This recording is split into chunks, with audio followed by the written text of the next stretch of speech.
the creative force in a motion by which He writes His divine plan for the world. The study of this divine plan of the world is also the task of biology.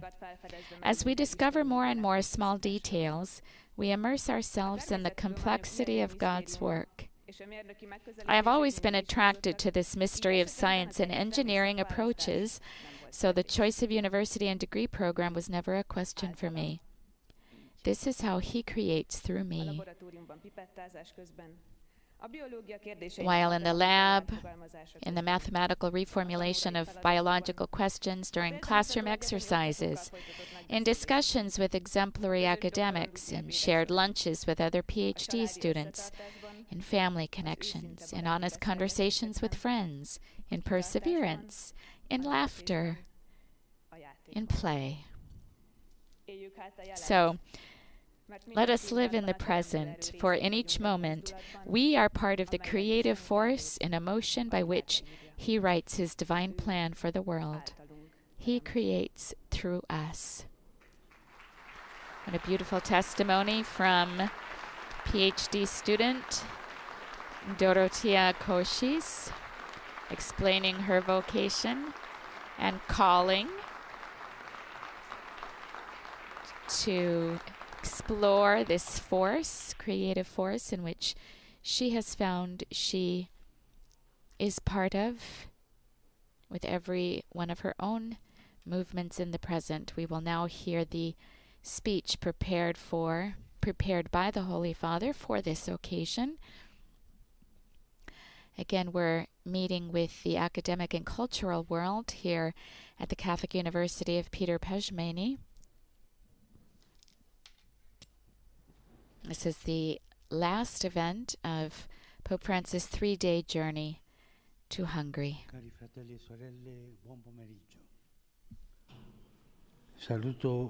Dear brothers and sisters, good afternoon. In greeting each of you, I express my appreciation for your fine words of welcome, which I will address in a minute. This is the final meeting of my visit to Hungary, for which I am most grateful. Here I think of the course of the Danube, which links this country to many others, uniting not only their geography, but also their history.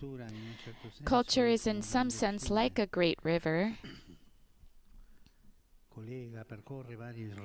It runs through and connects various areas of life and history, enabling us to navigate in this world and to embrace distant countries and lands. It nurtures the mind, satisfies the soul, and fosters the growth of society. The same word, culture, comes from the verb to cultivate.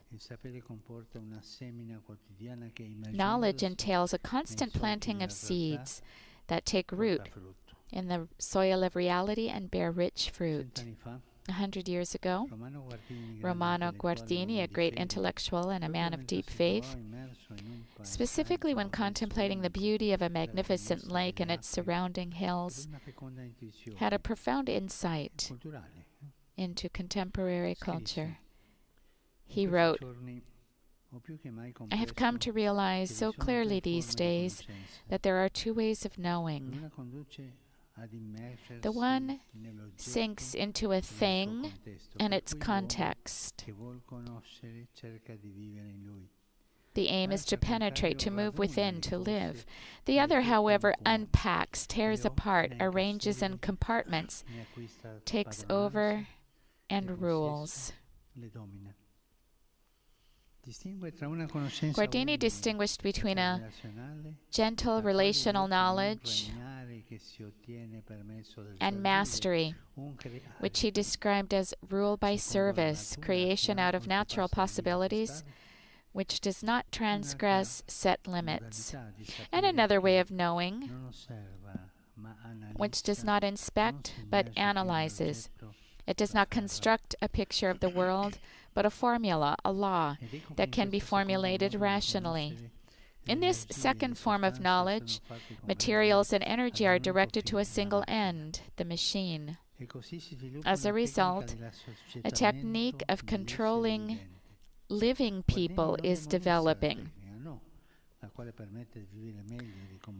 Guardini did not demonize technology, no, which improves life and communication and brings many advantages, but he warned of the risk that it might end up controlling, if not dominating, our lives. He foresaw a great threat. Man could lose all the inner contact that we might have derived from a sense of proportion and the following of natural forms. We could become inwardly devoid of form, proportion, and direction, thereby arbitrarily fixing our goals and forcing the mastered powers of nature to bring them to fulfillment. And he left posterity with a troubling question. What will become of life if it ends up to the power of dominion? What would happen when we become subject to the imperatives of technology? A system of machines is engulfing life. This is another quotation. Can life retain its living character in this system? Can life retain its living character, the Pope asks. It's a question that is proper to ask, particularly in this place, which is a center of research into information technology and the bionic sciences. Truth to tell, much of what Guardini foresaw seems obvious to us today. We need but think of the ecological crisis in which nature is merely reacting to its exploitation at our hands. We can think of the lack of boundaries, the mentality that if you can do it, then it's okay. We can also think, too, of our tendency to concentrate not on persons and their relationships, but on the individual absorbed in his or her needs, greedy for gain and power, and on the consequent erosion of communal bonds, with the result that alienation or solitude and anxiety are no longer merely existential crises, but societal problems. How many isolated individuals are completely immersed in social media but are becoming less social themselves and often resort, as if in a vicious circle, to the consolations of technology to fill their interior emptiness. Living at a frenzied pace, prey to a ruthless capitalism, they become painfully conscious of their vulnerability in a society where outward speed goes hand in hand with inward fragility. This is the drama. In mentioning this, I don't want to engender pessimism, for that would be contrary to the faith, which I have the joy of professing, but rather to reflect agli albori della cultura europea Omero vedeva come minacciosa e che il paradigma tecnocratico esaspera con un certo uso degli algoritmi che può rappresentare un ulteriore rischio di destabilizzazione dell'umano.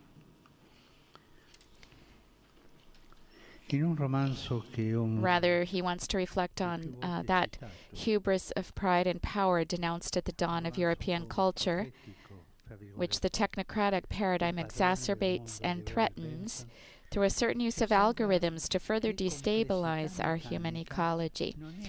In a novel that I've often quoted, The Lord of the World, by Robert Hugh Benson, we read that size is not the same as greatness, and that an instant external could not exclude a subtle internal. That book, written more than a century ago, was to some degree prophetic in its description by a future dominated by technology, where everything is made bland and uniform in the name of progress, and a new humanitarianism is proclaimed, canceling diversity, suppressing the distinctiveness of peoples, and abolishing religion.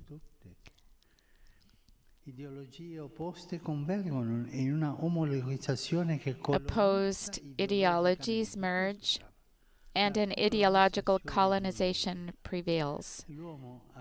As humanity,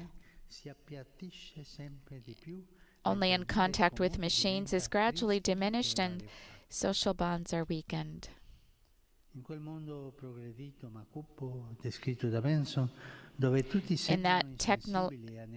the technically advanced yet grim world described by Benson, with its increasingly listless and passive populace, it appears obvious that the sick should be ignored, euthanasia practiced, and languages and cultures abolished, in order to achieve a universal peace that is nothing else than an oppression based on the imposition of a consensus. As one of his characters describes it, quote, "The world seems very oddly alive. It is as if the whole thing was flushed and nervous," unquote.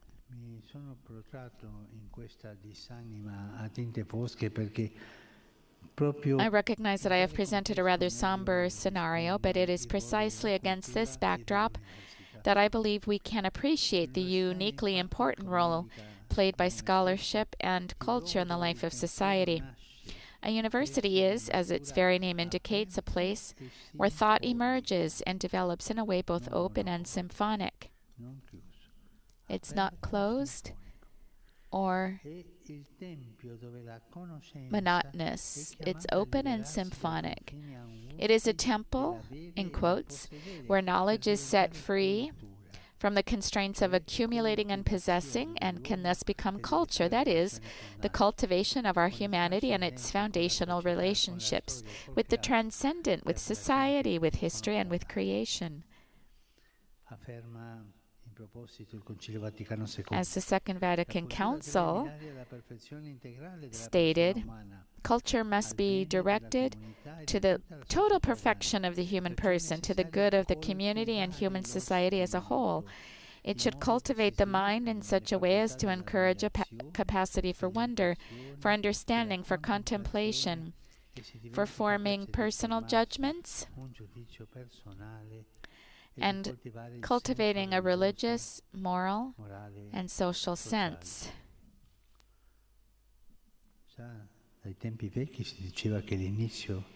You know that in times gone by, the ability to do philosophy was recognized as a way of being able to appreciate or admire. In this regard, I very much appreciated what our speakers had to say. I think of your observation, Monsignor Rector, that in every true scientist there is something of the scribe, the priest, the prophet, and the mystic. It's true. And again, that with the help of science we seek not only to understand, but also to do what is right. That is, to build a humane and solidary civilization, a sustainable culture and environment. And with a humble heart, we can climb not only the mountain of the Lord, but also scale the heights of science. È vero, I grandi intellettuali infatti sono umili. Il mistero della vita, d'altronde, si svela a chi sa entrare nelle piccole cose. È bello in proposito quanto ci ha detto Dorothea. Cito. The truth, as we know, is that the greatest intellectuals are humble. The mystery of life, after all, is disclosed to those who are concerned with the little things. And Dorothea made a splendid point. As we delve into the smallest details, we find ourselves immersed in the complexity of God's work.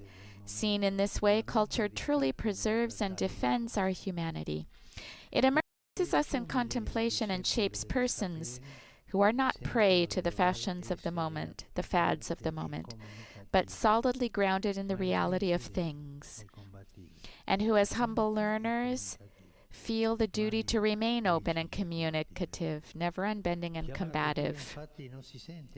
True lovers of culture, in fact, never feel completely satisfied. They always experience a healthy interior restlessness. They research, they raise questions, they take risks, and continue to probe. They are able to move beyond their certitudes and plunge with humility into the mystery of life, which reveals itself to the restless, not to the complacent, is open to other cultures, and calls for the sharing of knowledge. This is the spirit of the university, and I thank you because I see it that way. Thank you. As Professor Mayor said as much when he spoke of the beauty that comes from cooperating with other educational institutions in shared research programs, and from welcoming students from other parts of the world, such as the Middle East, and in particular from war-torn Syria. It is by openness to others that we come to know ourselves better. Openness, it opens ourselves to others as a mirror so that I can know myself better. Culture accompanies us on the journey of self-knowledge. Classical thought, which is undying, reminds us of this. The famous maxim from the Temple of Delphi comes to mind: know yourself.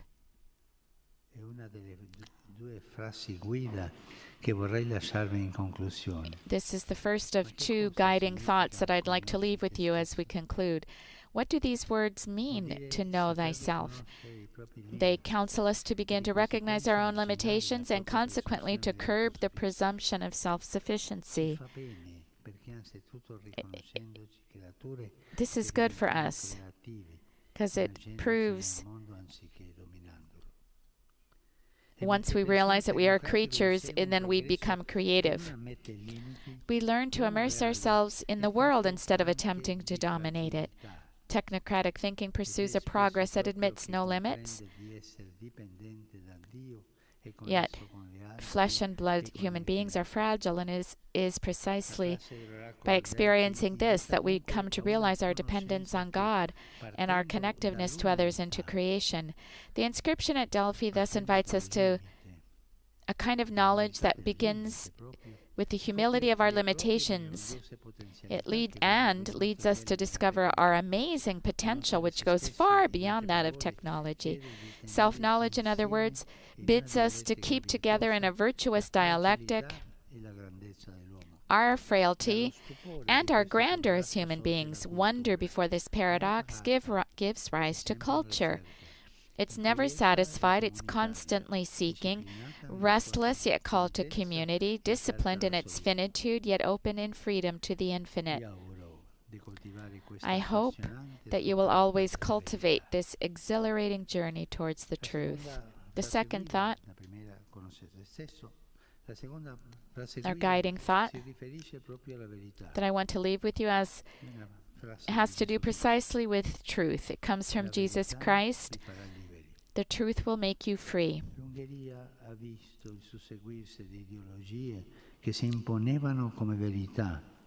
Hungary has seen a succession of ideologies that impose themselves as truth but failed to bestow freedom.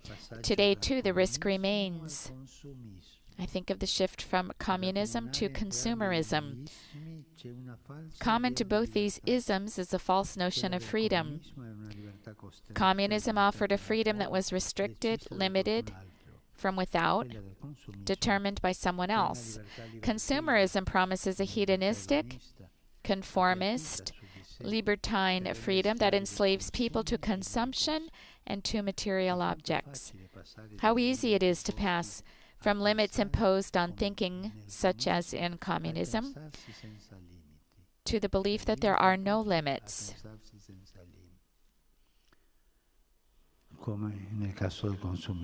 As in the case of consumerism. To pass from a blind freedom to an unbridled freedom. Instead, Jesus offers a way forward, he tells us that truth frees us from our fixations and our narrowness. The key to accessing this truth is a form of knowledge that is never detached from love, a knowledge that is relational, humble, and open, concrete and communal, courageous and constructive. This is what universities are called to cultivate, and faith is called to nurture.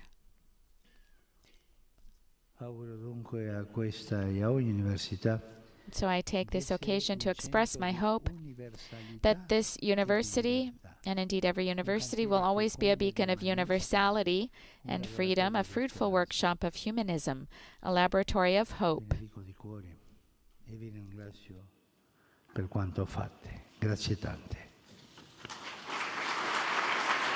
And he concluded, I bless you from my heart, and I thank you for all that you are doing.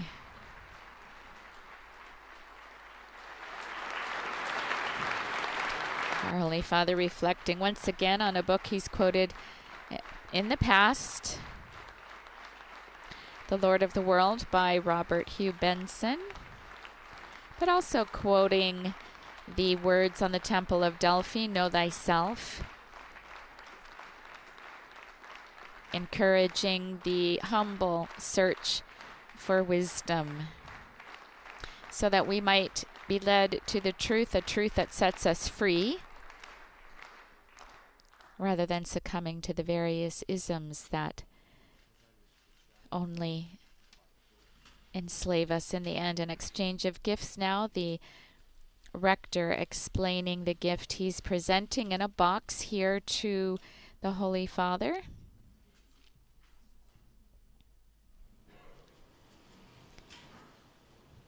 And we will be concluding as usual in these meetings with the recitation of the Our Father, after which we will receive his blessing.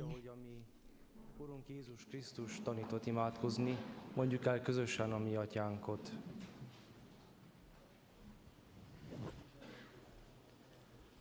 Mi atyánk, aki a mennyekben vagy, szenteltessék meg a te neved, jöjjön el a te országod, legyen meg a te akaratod, amint a mennyben, úgy a földön is. Mindennapi kenyerünket add meg nekünk ma, és bocsáss meg vétkeinket, miképpen mi is megbocsájtunk az ellenünk vétkezőknek, és ne vigy minket kísértésbe, de szabadíts meg a gonosztól. Domino Hoviscum, sin nomen Domini benedictum, aiuterium nostrum in nomine Domini. Qui feci in cielo e terra. Benedicat vos omnipotens Deus, Pater et Filius et Spiritus Sanctus. Our Holy Father blessing the faculty and students here present in this meeting of between himself and the world of academia and culture, being held here at the Faculty of Information Technology and Bionics of the Catholic University, Peter Pajmeni.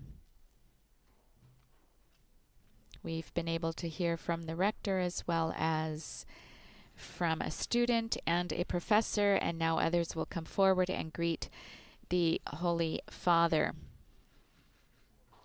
The curriculum developed here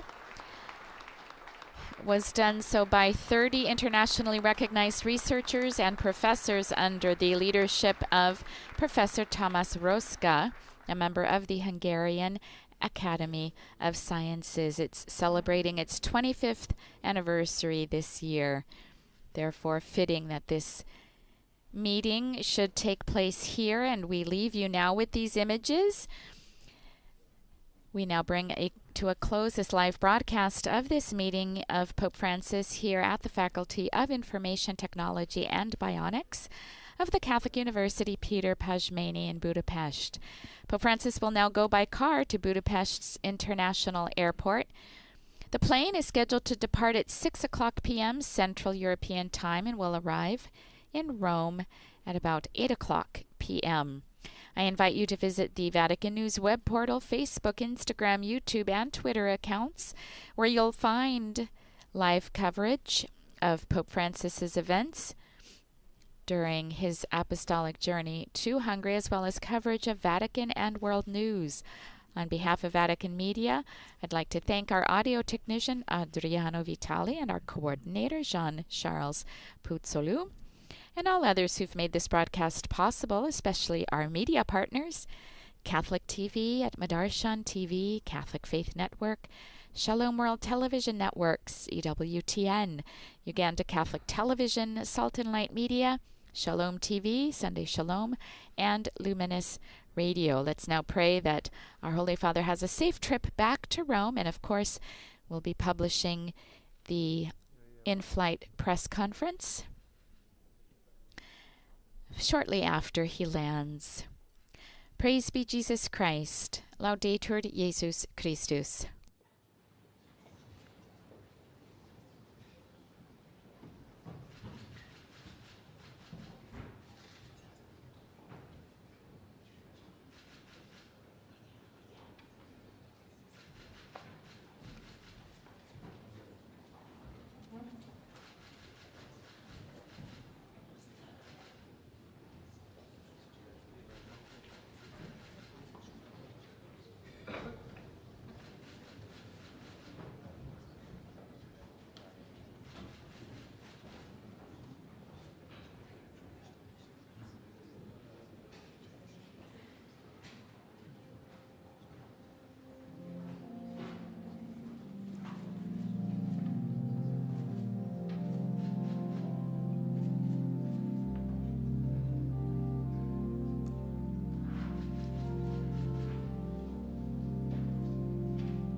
Vegyél el, légy szíves. Én nem gombolj a szigonyba.